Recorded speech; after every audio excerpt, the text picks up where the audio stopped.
I want to introduce Dr. Adrian Thompson, and he will be facilitating the training that we're going to do today on power dynamics, decision making, and courageous conversations as it relates to our board culture and climate. And Dr. Thompson is a psychologist, a researcher, author, lecturer, and community servant. I love that. Has helped research mental health disparities in the court system, advocated for and treated youth who were sexually abused, and co-created a medical mentoring program designed to target disparities in high school achievement and medical school enrollment. Currently, Adrian is leading statewide foundational DEI training, which trains all Washington state government employees. We are very lucky to have him here with us today and to share his expertise. And Adrian, please free to take over, and looking forward to what you have to share today in our conversation. Excellent. Thank you. Thank you. Well, good afternoon. Good morning. Not quite noon yet. Good morning, everyone. Let me start by just saying thank you for allowing me to have a couple of minutes of your time so that we can have these conversations. And I'm excited to be here. And I hope we have a more of a conversation. I have some slides. I'm going to walk through them. I know, kind of it's virtual. If I was in the room, we do a little bit more work, but I would love to have some feedback, love to have just some conversation with you. So as we go through this, feel free to raise your hand, just unmute and ask a question if there's that. And then I have some spaces that we can ask some questions or have some conversation about some of these ideas. So really just excited to be here, and we'll start up now. So let me share my screen.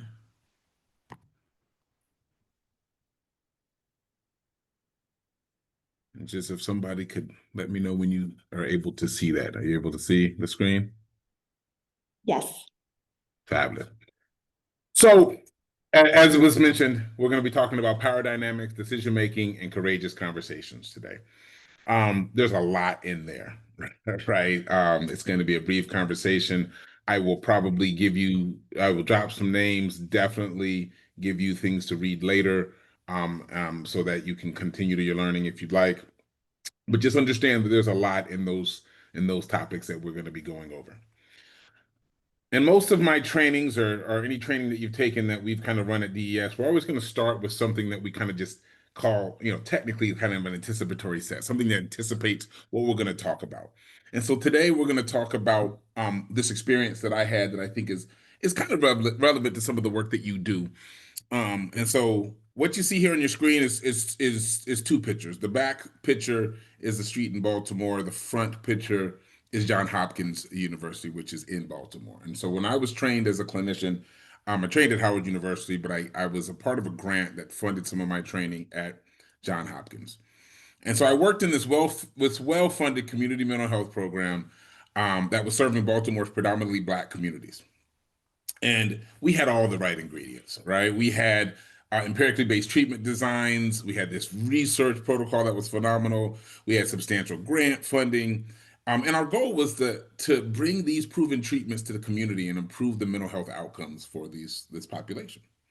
But we faced a persistent challenge, one that comes up often when you treat Black folks specifically, but Black and brown folks and minorities anyway, right? It's this continuum of care. We could get people into sessions, but we couldn't get them to stay or maintain or come to second or third sessions.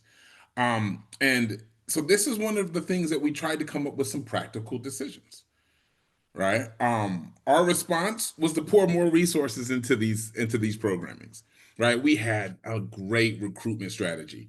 We had transportation assistance. We even had a contract with the cab services where we would go and get the people and bring them to treatment.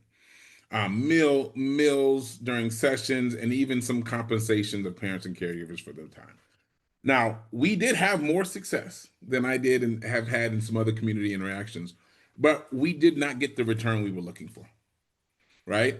We kept investing in getting people to treatment, and ultimately they didn't find it valuable enough, or their experiences weren't showing us that it was valuable enough for them to continue. But I was a young clinician at the time, and I remember thinking, we didn't really look at what our communities really needed.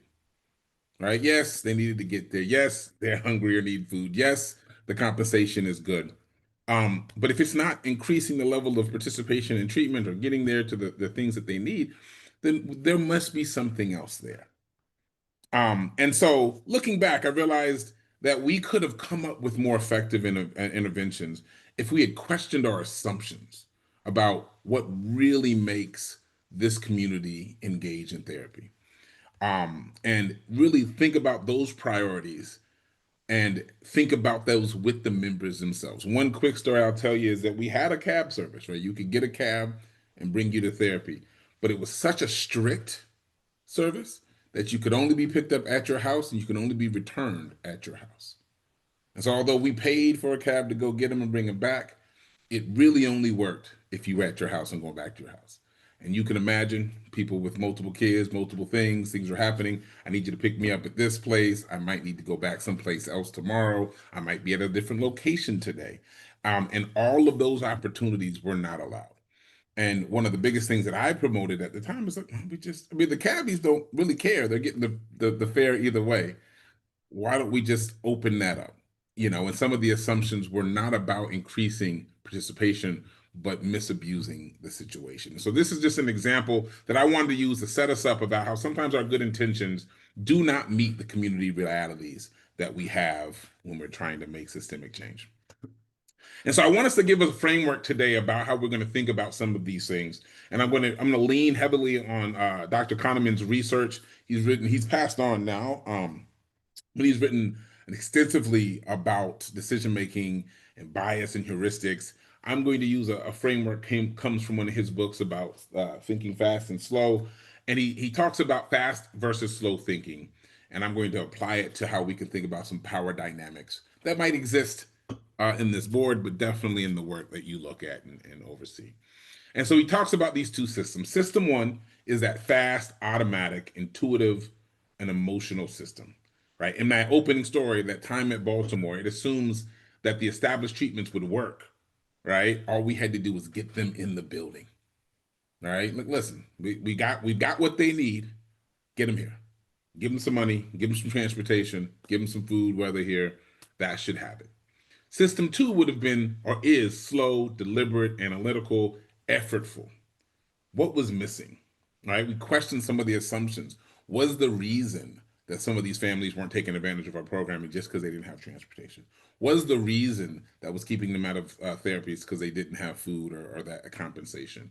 Systematically investigating the community perspective. I'll tell you, in that when I talked to several parents, the mothers and fathers and family members were saying, look, I'm all over the city. I got to get here by 3 o'clock. I might be, uptown. Is how they would say uptown. So it's hard to say uptown from the East Coast traditionally. They would say I'm north of the city, maybe today, but tomorrow I've got to be down in the South Side or over here. And it just I'm not gonna be able to make it if I have to get all the way home by 3 o'clock for you to pick me up to get me here on time. And so that's the kind of stuff that we want to just kind of use as a framework as we start looking at power dynamics in our interpersonal communications. Think about these two systems, one being fast, automatic, intuitive, based in the system that we live in or the water that we swim in, and I'll explain that in a little bit. And system two being a slow, deliberate, analytical, effortful process where we're really thinking about kind of all of the factors.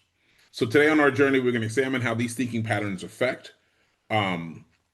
whose knowledge we value, whose voices we hear, and how power is distributed.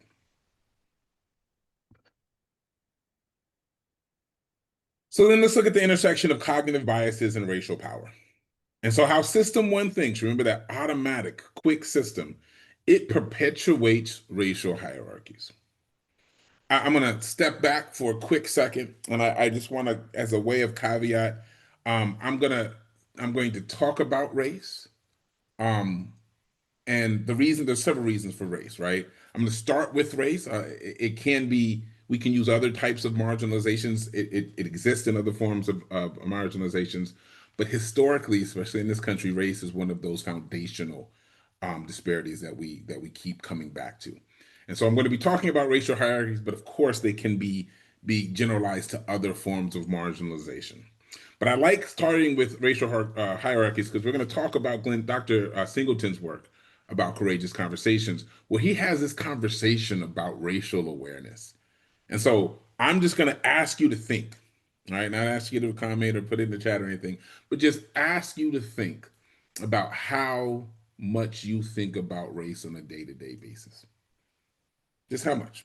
0 to 100%. I think of it as 0% of the time. I think about it 100% of the time. I just think about that.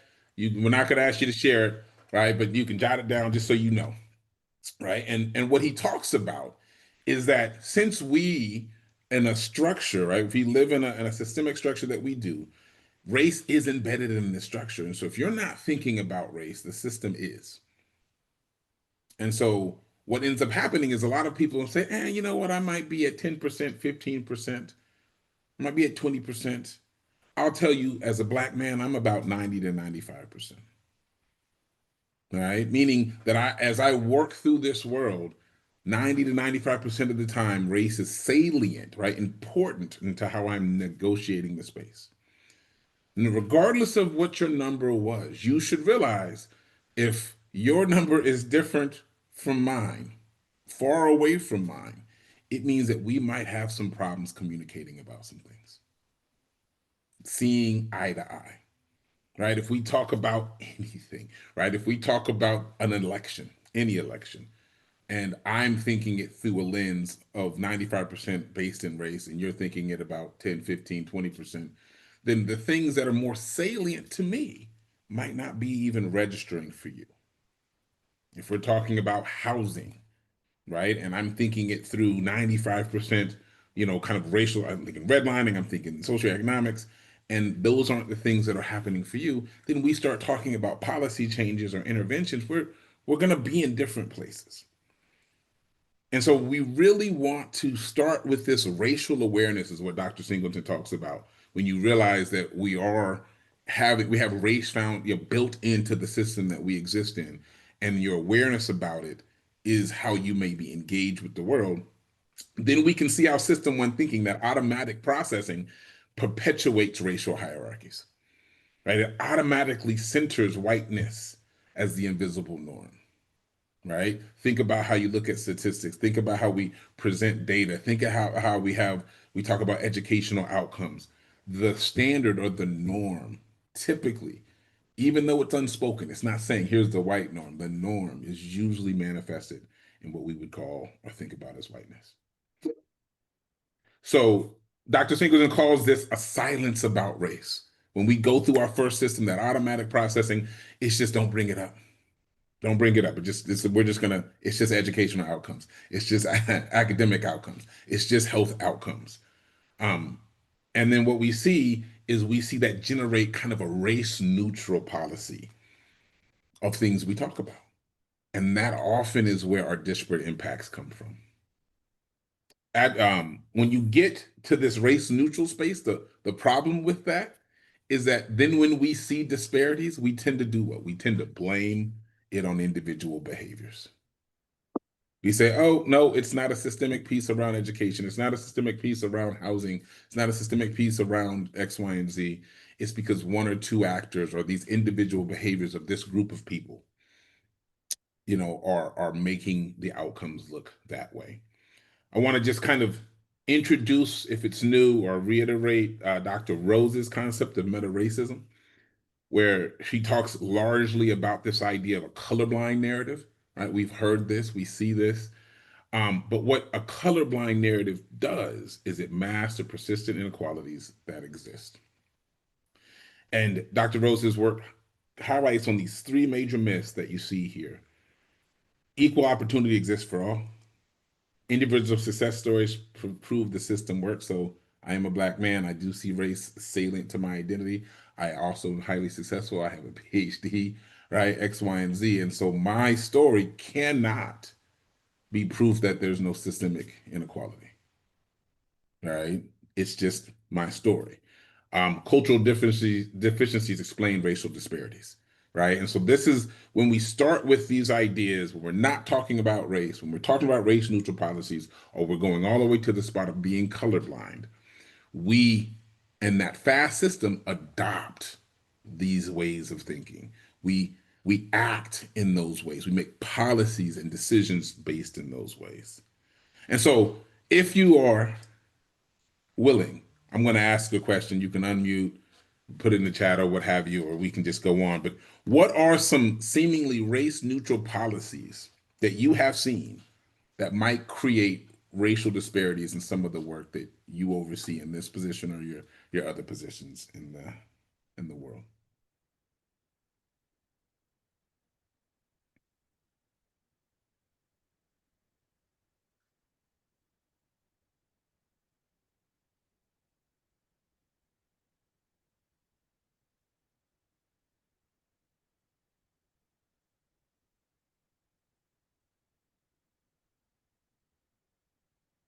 Well, I've got a couple examples if nobody can think of some.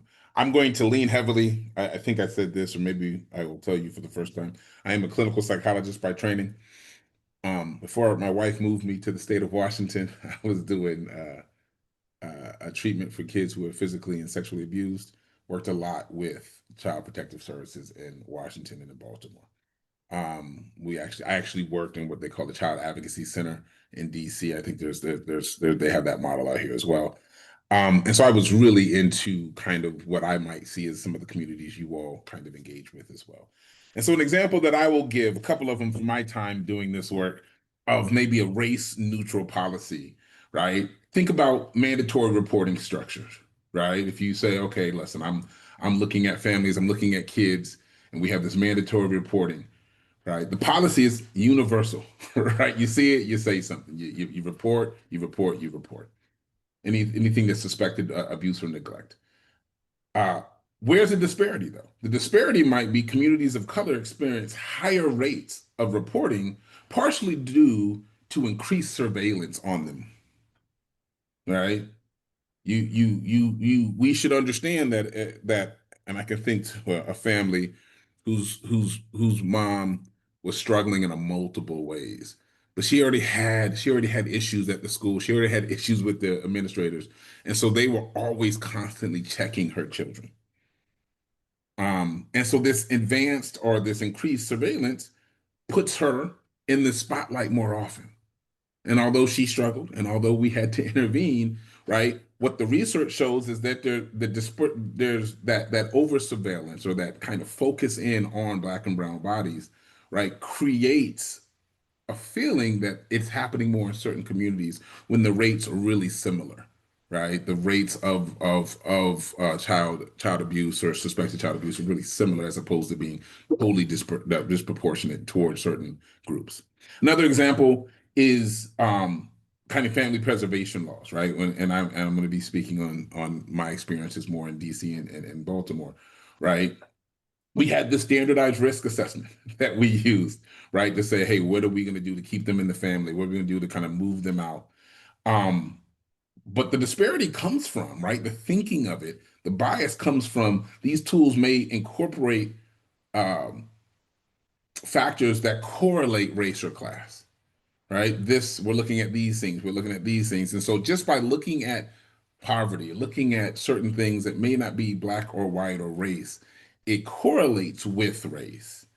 And again, we see a higher rate of kids of certain populations removed, not because the incident of abuse is there, but because of the system that leads us down the path that we use.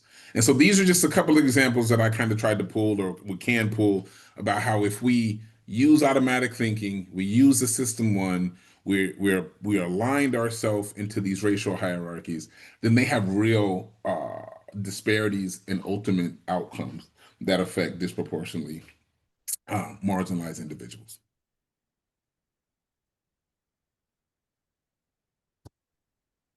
And so you get to this idea of racism without racists. And I say this here, and I always want to make this point because the idea when we talk about systemic inequality is that we don't actually need an individual actor to perpetuate it.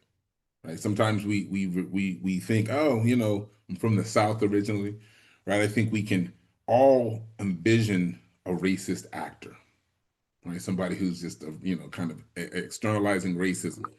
But we don't need that person. And in fact, systems perpetuate themselves now without any real true intention at the level that we would have seen 20, 30, 40 years ago.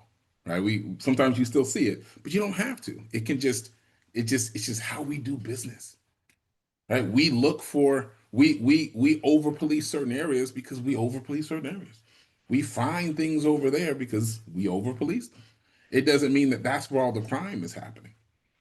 Right? But then we use those numbers and say, well, we found this many things over there. And so we have these systemic issues that are coming from the system one thinking, and we see it in our interpersonal interactions. Right? So what does system one thinking look like in institutional context? Right? It produces racially disparate outcomes despite good intentions. It operates efficiently and invisibly in the standard procedures. And when I say efficiently and invisibly, this is how oftentimes you'll say the status quo. Right? Washington State is leading the nation in a lot of these opportunities to say, hey, let's change these things that create inequities. What we're pushing up against is the status quo. And so to do that, we have to realize that it is by function that systems run the way they run. The criminal justice system acts like this by function. The housing acts as a function. And so we want to disrupt this efficient and invisible process by moving from system one and going to system two, which we'll talk about shortly. Right? It generates those explanations that locate the problems within the marginalized communities. It's so important that understanding that if we don't understand the water we swim in is gearing us to overly focus on race, then we believe it doesn't exist. And then when we do see race, we'll say, well, that proves what I am seeing. All right, since I am race neutral, since I don't see race or color, then I say, well, who commits these crimes that are coming in front of me? Who are committing where are these suspected abuse accounts or cases or whatever, and I see disproportionate number of minorities, then I say, well, that's because those people tend to do it more than other folks. Right? The greatest example that I use, and the data is quite old from my perspective, is stop and frisk in New York City. Right? They would stop and frisk young Black boys almost as just a normal thing of day of life. Like you'd walk the streets and that would just occur. And you would find things, people, right? They would find things at times, but not proportionate to the amount of people they were stopping. But what they weren't doing, and what we know, is that there were more people carrying drugs, using drugs, selling drugs than the population that was over-policed. All right? And even with that knowledge, even with the data that says you're not turning up as much as you think you are finding, and or you could be using those resources someplace else, right? The system kept saying, that's what we're going to do. That's what we're going to do. And you should recognize that even in nefarious spaces, right? Like if you were actually going to do negative things, sell drugs or do something negative, folks know not to give it to young Black boys in New York City because the chances of them being stopped are so great that it's not even a useful kind of a process. And so I worked with young Black boys in this area, and it was just a social inconvenience. Like it was just how they processed their day, right? They say, I'm gonna go up the street, and these things are going to happen, right? Things that would outrage me from a perspective of a leader or of a mentor would just be normal functioning for them. And even when we're in areas of DC or New York where the cops are diverse as well, right? DC, Prince George's County has one of the largest African-American police forces, and their numbers are still disproportionately skewed toward kind of racial profiling, racial outcomes as well. So it's not just the makeup of the police, but the system that allows us to operate in that. And so knowledge hierarchies and fast thinking. This is important as a board, right? When you start thinking about the things that you see, the things you're asked to make decisions on, or just how you come to work daily, right? This fast thinking allows us to build these knowledge hierarchies as well. And so how do we start thinking about it when we start bringing everybody's voice in or want to bring everybody's voice in? We say at the top of this hierarchy, you have professional expertise. That's granted immediate credibility.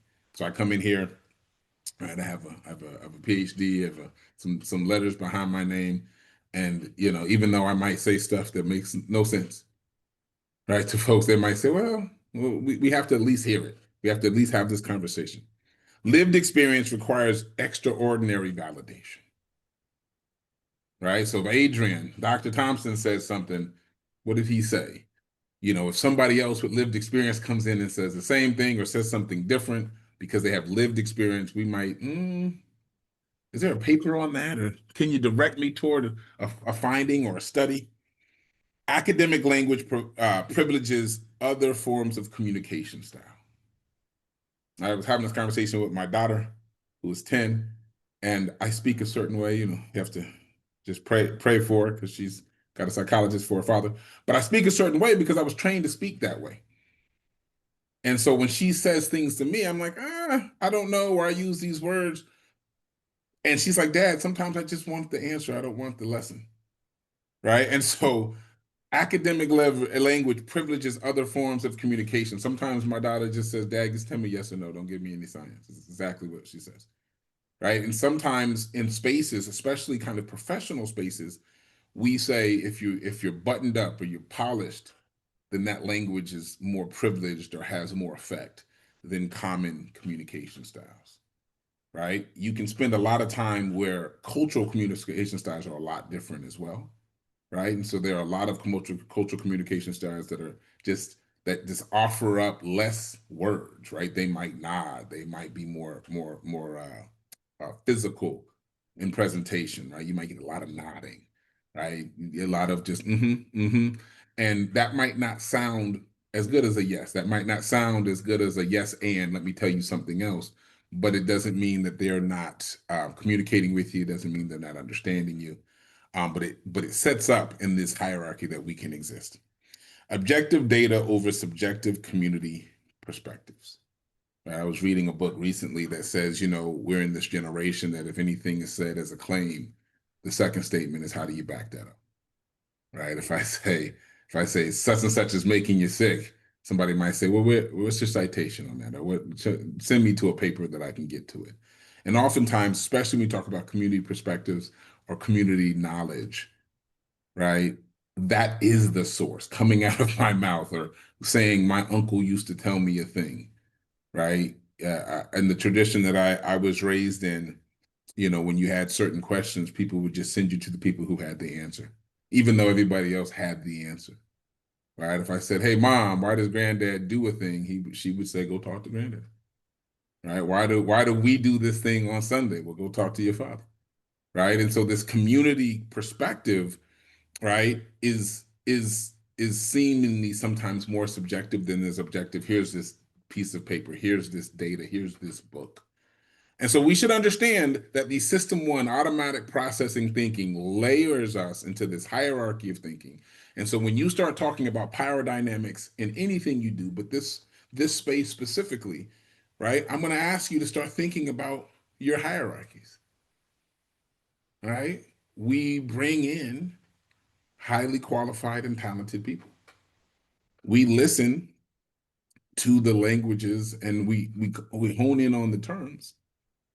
And we look at objective data and it has weight maybe above subjective community perspectives.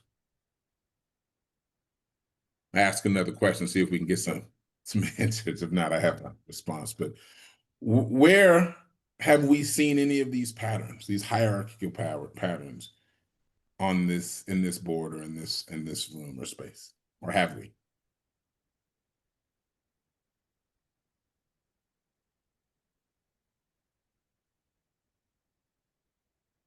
Pamela, is your hand up? Yeah, my hand is up. So I wouldn't say like I've seen a pattern in this space, but I have done co-design sessions with DCYF, and I've noticed like in our spaces, sometimes people are hesitant. Like when I say people, I mean like the other lived experts as myself are hesitant to talk about, why has the system failed them, or anything negative in terms of DCYF, because, there is a DCYF worker that's in charge of the co-design space, and there's that power dynamic of, I'm just a lived expert, they work for DCYF. It's kind of intimidating. So that's where I've seen it. Again, I've joined here in November, so I haven't really seen much here, but I see it along the lines with someone who has more of a power authority, or like a role in DCYF, and somebody who's just, this isn't my words because I think we're more than just lived experts, but somebody who might think I'm just a lived expert. Yeah. Pamela, that's a great point you bring, right? Because it's not only do we hierarchy, but then there are effects of hierarchy, right? I joke a lot that, when I was in court as a forensic psychologist, I don't like ties. I have a big neck. I don't know if you can see it. I don't like ties because they strangle me. But there was one judge in DC who made me wear a tie. I mean, he would say, Dr. Thompson, where's your tie? And so I had to have it in my pocket because he'd always have to remind me. And I feel that way around ties. I don't wear ties. I don't think I own them anymore. But there was a power dynamic that to be in his court, I needed to have that tie. Right. And there's always these effects, especially when we engage from a power dynamic or a power perspective in a community engagement, right? Because you're right, 100% of the time, if you're having contact with DCYF or with the police or with the legal system, right? They might be doing something that's adjacent to the function you might think, but they also carry that power as well. I can't speak my true opinion because, right, I can't voice that might be not how the community looks at it, but I'm not going to say much. In fact, that's going back to my example at Baltimore. In Baltimore, that was my experience. I was one of the few Black clinicians in that space. This is kind of a thing that would happen often, quite frankly. But I was and so the mothers had no problem coming to me and saying, Adrian, it's because, the reason I don't catch the cab is because I'm not in the same place every day. Right? What you need to do is just let me get picked up over here and let me get dropped up over here and we'd be here. Right? Or they'd say, you know what, I like that you feed us, but I really needed to go because I don't have time to eat after the session, or I don't have the X, Y, and Z, and the rules, you couldn't take it out with you, right? Like, and they would tell me these things, and I would say, can you say it to my boss? I was in training at the time. Can you say it to my supervisor? And they'd be like, nah, I said it to you. Right. And so we should recognize that we might not see those hierarchies, or we might not see the power dynamics, but they exist. And I'll say it another way. If you've never heard that the population that you engage with feels that there's a power dynamic that they can't speak to, it's probably because of the power dynamic that you're in. Right? Because if we are working at least in a shared space of trust, if I say, I don't know, if I say something that's wrong and we have a shared space of trust, you'll correct me. No, Adrian, that's not how you say it. Right? Like, even as I move around and see some of us have our pronouns in our names, right? We do that so that people know, right? And hopefully, if somebody misidentifies us, we will correct them. Like, no, actually it's this. But understand that's kind of where putting it on our name helps us not have to correct them, right? Because there is a power dynamic a lot of the time. Folks do not want to, and we know folks don't correct them. People are misnamed often, and we're just okay. Diane, is that your hand up? It is. So one of the questions that came up, and I was wondering if this kind of fits into this conversation, is when we were looking at the board, one of the initial intents was that everybody would go by their first name and there would be no titles. So there would be no doctor, there would be no representative, there would be no senator. It was all going to be first names. And then we've sort of had this discussion of how did that feel, and did that indeed do what we were thinking was, which I think was to level the playing field, or did it just feel kind of almost just like it was really hard for us to do that. Sure. So I wondered if you had any thoughts about just, you mentioned pronouns, but just titles when you're in a board situation. Do you have any thoughts about that? Does it put people off if, you're a doctor, but somebody is not? Yeah, there's a lot here, right? I'll say for me, I think it matters on the context and the people who are in the room, right? And the purpose of what we're doing, right? It's not on UC, it's not in my title. Since my time in DC, I've kind of removed, or not DC, in Washington State, I've kind of removed it from a lot of my things. It's not in my byline, it's not in kind of my cards. And I've done that to your point, to kind of level the playing field, right? To kind of say, hey, I'm just Adrian. I'm actually not practicing psychology, so that's what kind of what my degree is anyway, so I'll come in this way. But I was trained and raised by some folks who you definitely need to call them doctor all the time. Right. And they would say no, because I've earned it and what have you. And so I would say that context matters. It sounds like you probably had levels of this conversation. But I would also go on and say the thing that you need is less about names and titles, but really the trust that's in the group, right? The rapport that you work to build. And can my title be a barrier to that rapport? Yes. Is it the one that needs to maintain? No, right? I'll tell you a personal story. I think I might even said it to somebody in this space. I said, I got the doctorate. I've been working with Black kids my entire life. And so I decided that that's what I want to do for a living. And when I got to school, I realized that there was a degree that I could get, a PhD, and I could work with Black kids. And so much of what I was doing is I was already working with Black kids, right? And I said, well, why do I need the title? And I need the title because if I went into court and said, Adrian said you shouldn't do something, it doesn't have the same impact as Dr. Thompson. And so I think that when I go to the community, I don't make them call me Dr. Thompson. I don't even think, I don't think half the kids I work with know I have that people call me doctor. We'll be in a room and somebody say, hey, Dr. Thompson. They're like, who are they talking to? And they're like, well, that's me, right? But it's because of the trust that we build. And so I think you have your, kind of agreements that you've worked on. I think it's in the conversation. You should look at what things, and you can say it, you can call attention. Although we recognize there's power in names, we're going to maintain our structure of naming, but we're going to work through our relationship this way. Just taking the names doesn't build the relationship, and keeping them doesn't keep the relationship from happening as well. And so I think that you really want to think about the intention and the rapport and the trust that you need to build. And if we get us there, it's less about, and it's not performative. I have a title, so it's not performative, but it's less about just changing the performative of calling somebody doctor or calling somebody some other title versus not.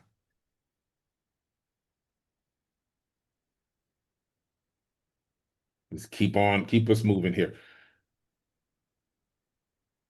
So creating equitable spaces, activating that system 2. So if system 1 is that automatic, emotional, gut kind of response, it's going to align us with systemic inequalities. It's going to keep us in the status quo language. It's going to keep us in the traditional hierarchy and power dynamics. Then we really want to activate system 2, that thoughtful, intentional, slow thinking. Right? And so we want to make deliberate approaches to counter system 1. All right, let me go back. I'm using Kahneman's language. Kahneman was a psychologist by training. He actually won the Nobel Prize, I think, in economics. So, later on in his life, he was doing he wasn't doing different things. People were labeling it differently. But his first couple of books, and as a psychologist, we read them, extensively. All right, we're talking about bias and heuristics. Right? Stereotypes, if you will, right? And you should understand that at a certain level, they're just shortcuts, right? They're just shortcuts. If I say, here's a stereotype or a group or a bias or a heuristic, that means I can get to a point really quickly without having to test all of these other assumptions. And so there's a usefulness to heuristics and to certain stereotypes or stereotyping things, right? These things typically do X, Y, and Z. Right? Dogs typically bark when intruders come around, right? There are more exceptions. There are less exceptions than that to that rule. But that means that we can if we're not careful, then we start generalizing everything. And I have this one experience, all of these experiences are like that. And so taking deliberate approaches to counter those system one biases, we want to structure deliberation, right? So we want to have protocols or processes, or start your boards with minutes. You have minutes, you review your minutes for, hey, you can have just another statement that says, hey, we're going to take a deliberate approach to thinking about the things we're going to discuss today, right? This way we slow down some of our automatic reactions. An example would be required analysis of racial impact before program decisions. Like you might say, hey, we're going to make a decision. Let's take it out of maybe the body of work that we do, right? We're gonna make a decision on voting rights. Right. So we might say, before we do that, before we move on to our topics, let's take some deliberate time to think about some of the racial or cultural or social impacts that's around voting. And if you go around the room and says, well, we know that historically, women weren't allowed to vote till then, or, they had poll taxes in certain spaces, or, currently people who don't get voting days off have to typically work, or we know that, in certain states you start doing all of these things, and you start looking at the systems. And so now you're less prone to then, when we start talking about whatever issue around voting, to jump into an automatic. Even if I've said it, I said, okay, I just mentioned those things I said. If we were to then have a conversation around voting rights, somebody might even say, well, it's just like you said, Adrian, remember you said about poll taxes, such and such and such. We are now demonstrating system 2 thinking. But if I didn't do that, if I said, hey, we're going to make a decision on voting, vote how you want, right? Then everybody's not on the same page. We haven't deliberately slowed our processes down. I will tell you, our deliberate processes might be different, right? Go back to that racial awareness. I'm always going to think about racial disparities in voting. Every time somebody asks me a voting question, it's going to be at the top of my frame. It might not sit at the top of yours. So if we don't deliberately discuss frames, what do you think about voting? What do you think about voting? Then we have also not organized how we might approach this question. So then we make decisions on it. We actually don't have all of the information we might need. Perspective taking is another thing that you're going to just see always through this, right? And anytime you want to try to slow that system 1, that automatic, that hierarchy down, you want to try to stop and say, well, what would other people feel that way, right? Any conversation about DEI is a great space to perspective take. All right, I've told you I might lead I think about race is salient to my life around 95% of the time. And so anything that I start talking about, especially in the DEI space, is going to have a race center. But I have to perspective today and say, well, how is it for other folks who aren't me? All right, I might have seen it 3 times on my way to work. You might not have seen it at all. And so I have to be able to perspective take. But also, if you're in positions of power, you need to do the same thing. Right. And so you see it here as an example of structured consultations with affected communities. Right. In Baltimore, we did all of these things because we said they need transportation, they need some food, they might need some money to get them into therapy. But we didn't have those in-depth conversations about how they needed transportation. What's the best way to feed them? What's the best use of the money that they would have, right? Pre-commitment strategies. That's the same thing you're already doing. These practices you already have, where you kind of say, well, what are our criteria? What are our standards? But making sure you're doing it, establishing those equity criteria before you move into something, right? It allows you to anchor yourself in the thinking of more equitable thinking before you move on. I'll give you a little bit of psychology, right? We all know what groupthink is, right? I think we've heard groupthink. We all kind of organize ourselves to an idea. I don't know who you all think's the most powerful person in this room is, right? And it might not all be the same one. But if that person were to speak first, right, they would anchor the conversation. Say I'm the most powerful person in the room. Right, let's say that's me. And I say, look, it's time to eat lunch. Let's ask where everybody wants to go to lunch, but I'm going to tell you, I could really go for some pizza. What I've just done, based in my power, and my anchoring, giving you the idea of pizza, the conversations are going to be proximal to pizza, right? There might be people say, yeah, I can go for pizza, right? And somebody might say, maybe not pizza, but maybe, this restaurant because they have pizza and so-and-so, right? There might be somebody else saying, Adrian, we have pizza all the time. Right now, we're not doing it. I'm doing X, Y, and Z. But there are going to be, we know that there'll be less and less folks who get farther away from that anchor. If I anchored it and said I want, I don't know, sushi, right? That's probably more polarizing than people say I don't want it at all. But if I said something else, my anchor would bring us to that circle where we're all close to the idea. And so we want to understand how we have these criteria that say we're not going to automatically allow the most powerful voice or the most thoughtful hierarchy lead the conversation. And that's what some of your agreements are when you see people make agreements. And then interrogating natural or neutral standards, right? Examining the cultural assumptions based in the criteria. Intelligence is a great example of this. I don't know if you've ever had your intelligence measured, right? To score, it means something sometimes. But have we ever imagined or thought about the cultural assumptions that are housed in an intelligence score? Right? Or an SAT score, right? Something maybe more practical these days, right? An SAT score. We know they're important, right? If you've got kids in college age or people you're talking about, it's important. But what does it mean? Why is it important?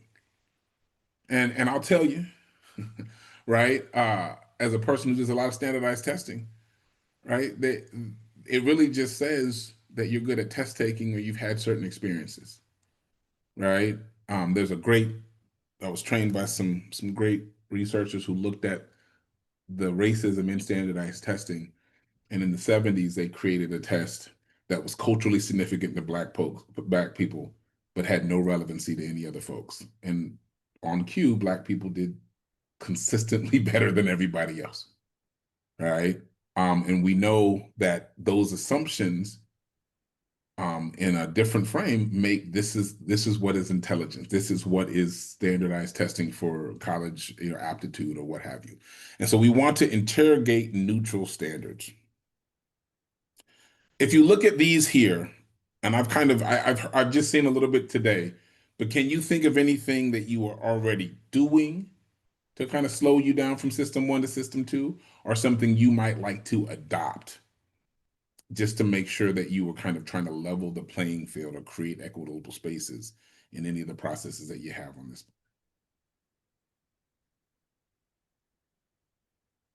Senator Wilson. Thanks. I have 4 questions that I have that I use in committee and that I use on all of my agendas that ask questions like, what does this policy or this legislation increase or decrease the disparities and the disproportionality that currently exists? What population, will this, and the impact versus the intent? There's a question around who have you talked with and who's been not at the table. And I use that myself as I move through committee, but also have it present on the agenda publicly, so people also are seeing, for me at least, the important lens that I would like my committee members and the public to know that we're using, and that it is based on data, but also very clear intent on decreasing the disproportionality and our systems that were never set up to get people out of them. They were set up to keep people right where they were. And so, anyway, that's one of the things that have been using since I got into the Senate, and I find it helpful for me. It's a constant reminder, but also helpful for others as well. Yeah. Bobby. Did I say that right? No, that you sure did. Thanks. I think maybe I think this is an example of it, but we have just started to form 2 subcommittees to look at 2 different issues pertaining to our work as a whole, with the idea in mind that it will give people stronger voices because they're going to be working with a smaller group than this huge thing, and also with a level of informality too, which we hope will get again more people being engaged in the work, offering up their opinions, or questions that they might not have had expressed. And I guess the other thing that's happening with these committees is that they're kind of gathering their own information, which they're going to then put together and bring to the group, so that the group as a whole, when it makes its decisions, will have a broader base of information upon which to draw while we're making our decisions. And I think that's getting at slowing down at any rate. Yes. Yes. Both of those are great examples because I think back to your statement, Senator Wilson, like if I knew I was going to present in front of you, it was on the agenda and I didn't think about it, right? I'd say, oh man, she's gonna ask these questions. As a forensic psychologist, I know what the judge was going to be looking for, right? And so when I train other folks and I said, you didn't answer this question, you don't have these things, go back.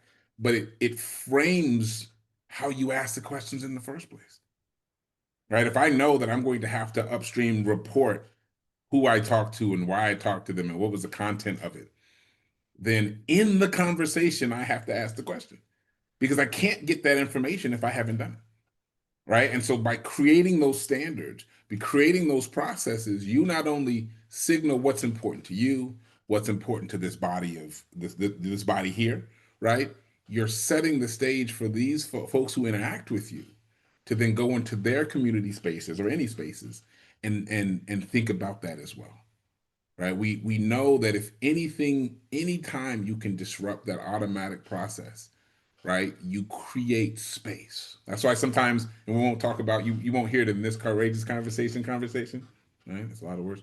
But usually silence creates space. And just by being silent, you don't automatically jump to an answer. That's the same kind of a thing. Reflect back. When you think about, reflective listening, right? Just by saying the skill of reflective listening is you have to repeat back what they said to you. That means you can't just hold on to what you want to say, right? You have to say, well, I hear you say this. And then there's an opportunity to say, well, no, I didn't say it that way, or you misheard me. But if I'm not practicing that, then you start talking and all I'm thinking about is, this is what I'm going to say when they stop talking. Right. And so any space, any silence, any practice, anything you can put on an agenda, any policy or procedure you can put on the subcommittees, as Bobby was talking about, anything that you can move through that space will keep people from jumping automatically into that system one and bring us to system two.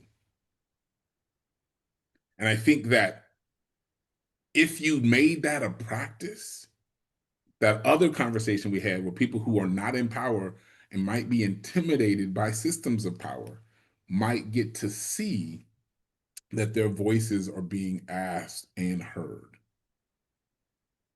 Because oftentimes, let's go back to Baltimore. Oftentimes, we have the best intentions. And I do believe they had some of the best clinicians at Johns Hopkins doing the things we were doing. I learned a lot. They were really good. They write a lot of papers. It's a really good program. But because of the low number, and it wasn't actually really low, but it was still low to what we were trying to get, the low number of participation, we didn't have the outcome. Baltimore didn't have the outcome we were looking for. And if we're not careful, the report we write to the grant funding, right? The report we write out to the federal funding, the report we write out in the literature says that, there has to be some social issue that these folks didn't want to come and get services. Has to be some population issue. Because I have all the great stuff here and they chose not to come. Right? We end up, even in that situation, we end up blaming the folks, the community, for not taking advantage of what we had offered. And imagine how that sounds, because it will sound like we did everything in our power, right? Look, I sent a cab to them, I paid them, and I fed them, and they still didn't come. But it's important to say that even those are great ideas, and they might be the right intervention. If we didn't apply them in the right way, if we didn't apply them in a way that they could see them or value them, then they weren't the right ones for the time. And so we need to just really continue to think back into these systems and try to get into system twos. Sounds like, I know based on what I've seen today and what you've said, that you have that kind of practice. And I just, hopefully we just give you a little bit more language why you should continue doing it, and maybe look at opportunities to stretch that space to create equitable spaces. And so a couple more slides here, and we're almost done. I wanted to give you a framework about courageous conversations. So we've talked about system one, system two thinking. We've talked about your agreements. We talked about how you can be deliberate to pull you out of system one to move you into system two. But then there's just this conversation when we talk about race and marginalization or oppression or systemic oppression that is just difficult, right? And so that's the first thing we need to go back to, that idea about how often you think about race. If I am highly salient 90, 95%, and you're not a salient 10, 15%, then we're just going to miss on a lot of things that are important around, the things that we identify as. We're just going to miss. Like, I just don't see the importance like you see it, or I see a different importance than you see, right? And so what do? We still have to have the conversation. We should have the conversation. Right? In other contexts, maybe some of you have been in those contexts with me. In other contexts, I typically shy away from the naming it a courageous conversation, because sometimes we give credit for having the conversation that's courageous and not doing the things that would impact the conversation, the outcome that made it courageous. So I might say to my coworkers, man, I have to have a courageous conversation with my boss. And then since I broached the topic, then I've had the conversation. But the reality, the courageous conversation is to slow down my processing, understand what it is that I need to do, why I need to be courageous, and live in that so that we can reach some kind of a solution, right? And so what we're going to be talking about for the next couple of slides are really how to get into this framework of courageous conversations. And so I think it applies nicely to that system two thinking that Kahneman talks about. It creates a structure to disrupt automatic racial or social patterns, or just the system of our normal processing. It provides you with some pretty tangible tools real quick to engage in that deliberate, slow down racial analysis or social analysis or gender analysis. It established protocols for sustainable dialogue across the difference. So me and you are different. Adrian, I don't see it like you see it. I see it this way. But it's going to help us bridge that, to have the dialogue that we still need to have. And then it counteracts, specifically around race, the silence, but any silence, any power dynamic silence that we have. We might not speak to it. This will allow us to get here, because that silence maintains the inequalities. And so, real quick, if you haven't seen it, this particular framework, I know there's a lot of frameworks running around courageous conversations, but this one is he has what he calls this conversation compass. I didn't put it up here because it'll get really messy on the slides, but I will send it around, and you can have it later and you can see it, right? But it's a compass. Think north, south, east, and west, right? And rather than being a physical compass, it's a conceptual model that maps 4 different domains or points, which we'll talk about in a second, which people typically respond when we have these courageous conversation dialogues. The compass recognizes that when we encounter, let's say, racial content, whether it's about data or disparities, personal stories, or policy discussions, we tend to engage through one of the 4 primary orientations. What are they? Uh-oh. I didn't think I clicked it. There we go. There are these 4, these are the 4 quadrants of the compass: emotional, intellectual, moral, and relational. And so I've got brief statements here because I didn't want to inundate you with information, but I'll review them here a little bit more. So this emotional quadrant, right? The real quick, they call it, he kind of calls it the heart. It counters the dismissal of feelings as irrational. But really what's happening in this quadrant, it represents our feeling-based responses to racial and other social information, right? When we're operating from the heart, we experience physical and emotional reactions like anger, sadness, frustration, joy, and embarrassment. So I might have said, I mentioned earlier about the stop and frisk policies in New York City. You might have responded in that emotional space. You were angry, you were frustrated, right? You were sad, right? That would be an example of kind of falling in this emotional or this heart space. You see the intellectual or mind quadrant. This orientation involves thinking-based responses characterized by analysis, seeking more information, maintaining emotional distance from the subject.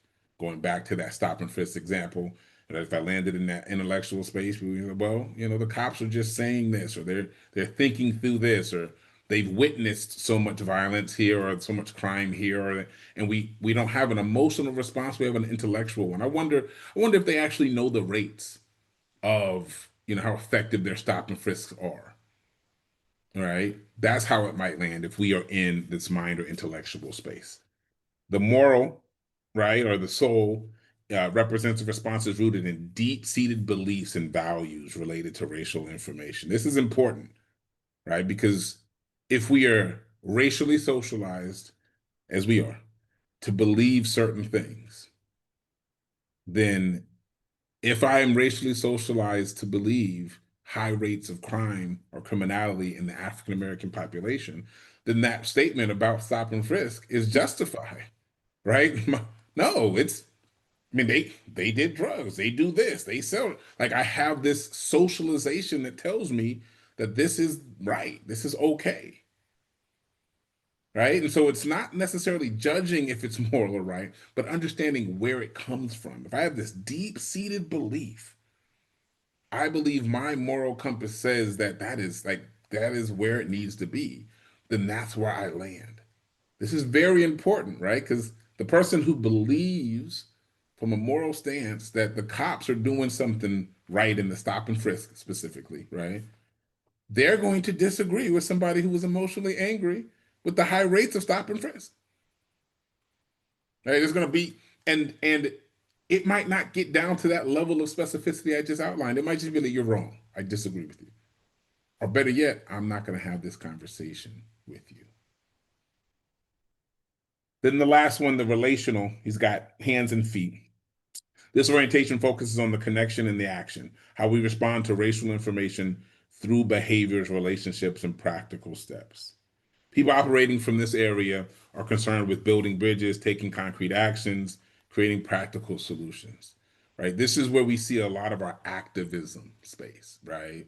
You got people just acting, doing, food driving, doing like protesting with their body, their actions, their hands. I'm going to put myself in the street, right? I heard that, and now what I'm going to do is I'm going to sit on the corner and videotape, right? Cop interaction with young black men on this particular corner that I live in, right? That's kind of how you land. And so when we understand that everybody has a quadrant, it might differ from things to things. We might be talking about stop and frisk, and I might end on the emotional. We might talk about psychological assessment, and I'll end on the intellectual, right? We might talk about religious, and I'm going to be in the moral side. So the topics can change where I land, but it's important to know when we are talking about a particular topic where I'm at. And it's going to help us in communicating with one another to know where other folks are at. Like I said, let's go back to that different, I'm emotional, and I end up with somebody who's morally approving of the police behavior and stop and frisk, right? In some fashion, we need to speak about where we are before we really start talking about the legality or the impacts or the feelings about it. I'm coming in really emotionally hot on this one, right? And this is why. Like I know this young dude that I studied with or I mentored for years, that on the way to the library, on the way to taking his SAT, he got stopped in front of a bodega just because he was a black dude. Right? They searched his bag, and when they searched his bag, they saw all his testing materials. And he was stressed by the time he got to the test because he had to stop. He was running late. He had to catch 2 trains. This makes me angry. This should have never been the case. Right? And the other person says, well, I just was raised to think this, and I know this, or I've been a cop, and so we're not judging or invalidating any of those perspectives, but we give, that's where I'm at. And so now, if we apply the system to the deliberate thinking around where we're at and the difference amongst us, then we can start engaging in multiple domains. Where do you think we should focus around this decision? Where do we think we should focus around this concept? Maybe we should think intellectually about why this is a practice. And it's, there have been a lot of legislation to change this practice, so this is an old, outdated example. But maybe we should think about how we incentivize or train or hold people accountable when this is the behavior we look at for various reasons. We understand why they do it. We understand why we trained that way in the past. We understand now how it affects certain people, and we understand how it affects differently or different groups of people. Now we can have a slow system 2 process to develop strategies, to develop conversations, to even develop interventions that don't really pit us as us and them. Right? Because as soon as we do that us and them, as soon as I say I'm on the emotional side and you're on the moral side, we just acknowledged it and then we've moved on, or we'll do the thing that always hinders any moving forward. We agree to disagree. Right? We just agree to disagree. And when there's social impact that has more to do with things outside of our space, that's not a space that we can live in or land in or should land in. So this compass gives us a little bit of understanding of where we land. It helps us discuss it with one another. And so then what makes courageous conversations is really reporting where you are at. That's why it's courageous. I have to tell you, that thing you said primed me at my emotional level. I was angry. Right? That thing you said felt like an attack on my morals. Right? Vulnerability is in there, especially when there's that power dynamic. Right? Think back to that hierarchy. More educated, more data-based situations are higher than our lived experience. And so if I say, right, if I come in, let's stay with the stop and frisk example. If I come in and say, man, this disproportionately stop and frisking young Black boys, right? Somebody might say, well, what's the data on that really? You say it's just, what's the data, Adrian? Right? And we pull the data, whatever it may look like. And then somebody else says, well, I've been stopped and frisked. Right? Like, how do we make sense of that? How do we put that in its space? Right? There's a lived experience. There's an example that it's not data-based, right? It's not, I'm one of, right? But I have this experience. Let me tell you what it did. Right? And we have to be able to really process that real time. But if we don't pull out of that hierarchical thinking, we say, well, yeah, that's just anecdotal evidence. Right? But we should understand that research or questions asked are only as good as the people asking the questions, are only good as the people reporting the questions. And believe it or not, the research is based on the same level of information that your lived experience people can give you in real time. It just hasn't been cultivated and collaborated and counted in the same way. And so the courageous piece of this conversation is to acknowledge where you're at, is to discuss where you're at, and to deliberately, slowly work through what that difference in this group or any group, what that difference means for us as we work and apply this to whatever work we might be doing. And so you've heard, I'm sure you've seen these 4 agreements. There are probably some, I didn't actually see your agreements. I don't think, maybe I did. But these are kind of coming from Dr. Singleton's work, but you've seen them before, I'm sure, right? Creating conditions for deliberate thinking about race and other power dynamics. Stay engaged. If you stay engaged, right? No, hold on, let me hear what you said. Senator Wilson, you said, no, I'm gonna ask these questions. I hear what you said, but I'm gonna ask these questions. It counters that automatic disengagement from racial discomfort. I gotta mention it. She's gonna ask. I've gotta mention it. It's in the right. And I have to stay engaged. I can't just gloss over it. In fact, I don't know it to be the case, but I'm sure you've had to run people back. Hold on, hold on, hold on. Answer this particular question. Who did you talk to? Right. And it allows them to stay engaged, and it allows us to go into it, right, as opposed to avoiding it. But you have to make that commitment. You have to acculturate it. You have to put it on your agenda. You have to say it out. You have to call it out when they gloss over it. Speaking your truth, right? So now if we run that through the two systems we just talked about, addressing automatic deference to authority, right? It challenges hierarchy, right? If I speak my truth, I hear what you're saying. I hear what you're saying, but I'm gonna tell you, I had this experience that this was the thing. I had to give you to speak my truth. It slows us down. We want to make a decision on it. We wanted to move really quickly, but I said, hold on, let me tell you this story. Let me give you my experience. But then it also challenges that hierarchy. Because if I told you, and you should know this, we all have personal experiences with the things we talk about. We just don't all share them. All right. How do we create that trust so that people, one, feel confident in sharing it? Well, we create that trust where people feel confident in sharing it by having smaller instances where we've shown them that we listen and do something about it. Right? I often say when I get into a new position of leadership or just a training, I'm going to ask for you to trust me. I'd like for you to trust me, but that's my job to build. It's not yours to give, it's mine to build. And so I have to do that. We have to do that.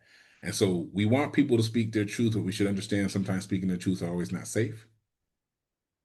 And it's also really intimidating sometimes with those traditional power dynamics that we have. Experience discomfort. This is always one of those things. Right? Just like anything else is good for you, working out, running, reading, right? Getting up early, there's going to be some discomfort, but it's probably good for you. This counters the comfort seeking, that bias, that automatic happens, right? This automatic process. I get discomfortable about conversations of race, so I want to automatically just jump over them.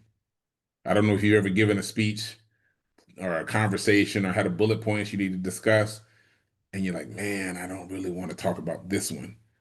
And so I talk a lot about the one before and I jump straight to the one after.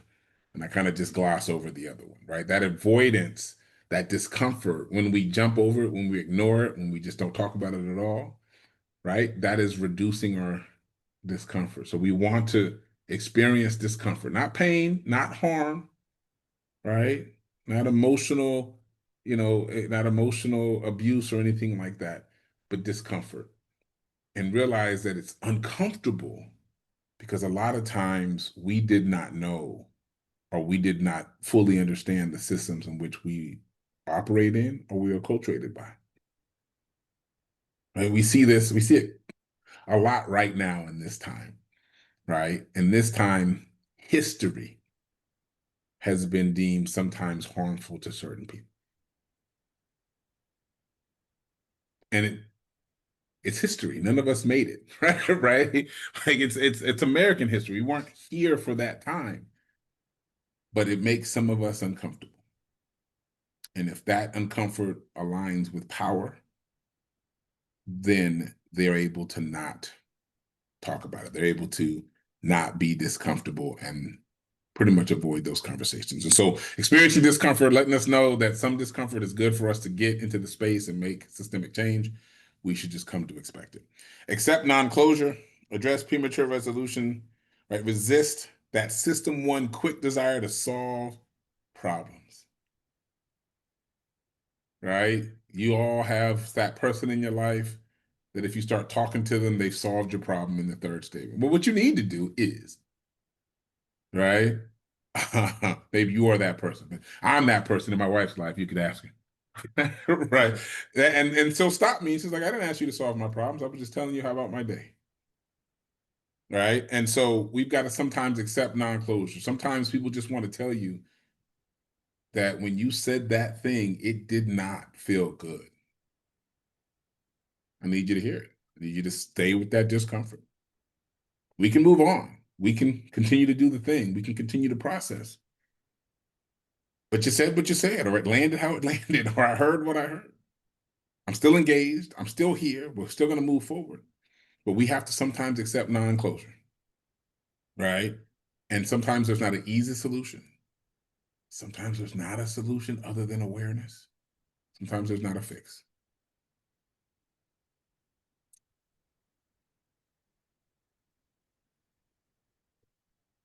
So we're going to kind of finish up here in this implementation place. We got implementation, and then kind of what are some next steps that you all can take from awareness to structural change.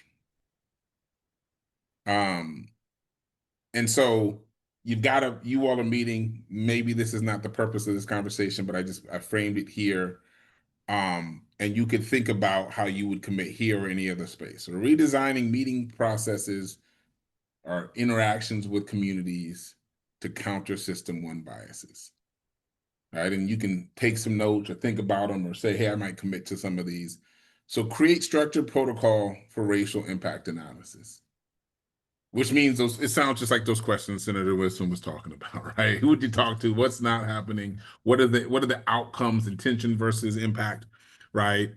Just have really good questions around the things that we're going to talk about. Systematically gather input from those that are typically excluded from decisions. Who's not here, right? Who didn't you talk to? I'm gonna need you to go back and get that information. Explicitly examine cultural assumptions. What is the assumption? I talked about intelligence testing, right? If I have a score of this on my intelligence test, what do you assume? Why do you assume that? What does that assumption mean? Right, as a psychologist, I'll tell you, there is some cultural, kind of cultural bias on some of these tests. And so a lot of the Black kids that I tested were in these more marginalized scores. And I spent most of my time talking to parents and administrators and school people about what they could do and not what they couldn't do. Right? Okay, yeah, that score is here, but here are the things that they could do. Let's challenge those assumptions. Doesn't mean he can't read. Doesn't mean she won't be able to graduate from high school. Doesn't mean she won't be able to sit still in school. It just means she might need these helps. With this help, she could do a thing. Use the 4 agreements that we talked about or any other agreements that you have to talk about disparities. So remember, I speak my truth. We talked about stop and frisk. I have, unfortunately, way too many stories about this. But if you needed some, I'd tell you, right? I could say, listen, let me tell you why it angers me so, right? I used to run a program in New York City, and when you get kids on a train, because you can do it in New York, and you can get all the way, and they get 30 miles from where they live, and they come down to these universities where we're at, and they get right off the train and get stopped immediately. Why are you here? You're not in this neighborhood. Well, of course they're not from this neighborhood. And they say something like, well, I'm going to the program at Columbia. I'm going to the program at Mount Sinai Hospital. And they look at them and like, no, you're not.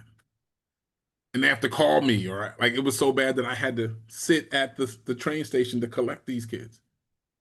There's nothing wrong with catching a train to a neighborhood you don't live with. But if you were Black at a certain time, it was. And so I could use those speaking the truth so that you heard that, so that you knew that. And you understood why I'm more passionate, if we were talking about that topic, than somebody else might be. Then we want to create brave spaces for explicit conversations around race, other forms of marginalization as well. But it's important to always remember that if you have a different racial awareness or a different saliency of race, then we're going to have difficulties seeing eye to eye if we don't discuss the differences first. Right? So create those brave spaces to have not just the conversation about the thing you might not want to talk about, but the difference between where we're at. We're going to talk about this hot button item, and I know it's difficult, but let's also talk about why you're over here or where you're at on this topic where I'm at. And let's acknowledge that we're at different places. That's why it's difficult. That's why you need to be courageous. That's why you need bravery, because that's the thing that we don't typically do in system one thinking. We want to just jump to it. We want to just say, let's just make the decision. But if you asked me earlier, how do we get that trust? How do we build that trust? Taking deliberate speed, showing people that their voices matter, showing them that there's psychological safety, meaning that you can say something. I'm actually morally opposed to what you just said, but I'm still hearing the conversation, and you don't kick me out of the room. That psychological safety that exists says, well, I'm going to probably say something like that again. I'm going to probably give you my opinion. And we can then engage in a way that can be productive for our processes because we are honest with one another. Always track whose knowledge influences the conversation and then final decisions. Right? I told you how anchoring the most powerful person in the world or in the room or the kind of thinking of the day will anchor the conversation. If I say, hey, let's go get pizza after this, right? And I'm a pretty respectable person in the group, then we are going to talk about pizza and degrees of pizza. We're not going to talk about something else because I've anchored us in. So always acknowledge whose knowledge, whose voice influences the conversation and the decisions. Did we end up on pizza because Adrian started talking and everybody trusts Adrian's opinion on other things? Or did we really want pizza? I can guarantee you all have been in a group meeting where y'all got food and you're eating the food that you didn't want to eat, and you think to yourself, why did I not say something? Same thing will probably happen with decisions that bodies make. You'll sit in a room and you're like, I don't really agree with this, but most of the group does, right? Everybody else is on board with it, so I'm just going to go ahead and either just not make a big thing or just abstain from the thing altogether instead of voicing your opinion. And what we know, what research shows, is that if you were courageous and said, here's a counterpoint, you probably have multiple people in the room thinking the same thing. If somebody was brave enough to say, Adrian, I don't want pizza, somebody else would say, you know what, me neither. Right? And if somebody says, hey, I want us to relook at this policy, or I want us to relook at this decision, more than likely somebody else will then have the courage to come with you. Might not agree with you, but they might say, you know what, that's a good point. I think something differently as well. And then establish accountability measures for your racial equity outcomes or any outcomes. Right? We are state servants, right? We're in state government. We need outcomes. We need to see what we're doing. We need accountability. And so not different accountability, just add that to the things that we're already doing. So what are your next steps? We really want to just overall develop system 2 practices for racial equity and power dynamics. Redesign any processes that you have. Go ahead and look at them, all the ones that you operate here or any other space that you sit, and slow down those automatic thinking and create space for diverse perspectives. You can transform your impact if you do that. The goal is to move beyond examining individual biases to questioning structures that elevate servant voices and perspectives. Right? Why are we always hearing from these folks? Why don't we never hear from these folks? Why are we always doing this and not that? Just ask those questions, slow down. Fundamentally, if you change whose knowledge is valued, not saying other people's is not as valuable, but you elevate those who have traditionally not been heard, right? Then we can redefine or look at kind of how we measure success and how we engage as a group of people. All right, so here's some individual commitments that you can make.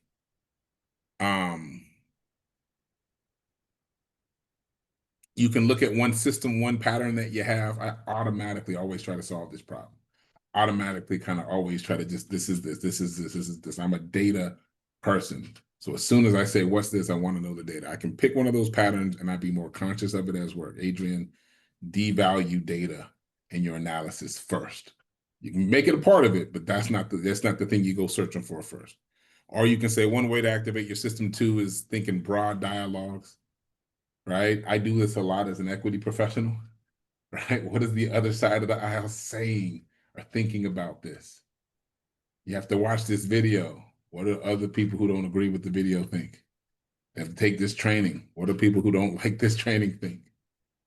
And I have to have that dialogue in my head, and then I have to go seek that dialogue in real life. One structural element or power you'll examine in your context, right? Sounds like you've toyed with names and power and titles and probably time and how do you bring new members on and how do you voice how do you make decisions? Just look at one and examine it. Slow down your process. It's understanding that the automatic process Anytime you get to speed, and we need to work with deliberate speed, I get it. But anytime you add speed to your process, you're probably introducing a bias because you're skipping over something. All right, so that's what I got. 2 systems, fast and slow. The fast ones align with the status quo, align with the hierarchies we want to change. Deliberately moving us to systems 2 will allow us to create safe spaces and courageous spaces so that we can see everybody else. And no matter where you are out situated in power in this room, you are elevated in the work that you're doing, and there are communities that need your impact and need you to show up. So I appreciate your time. Hopefully I didn't take too much of it, and I will open this up for any questions that you may have for me, but if not, thank you, thank you, thank you. Yay. Questions for Adrian?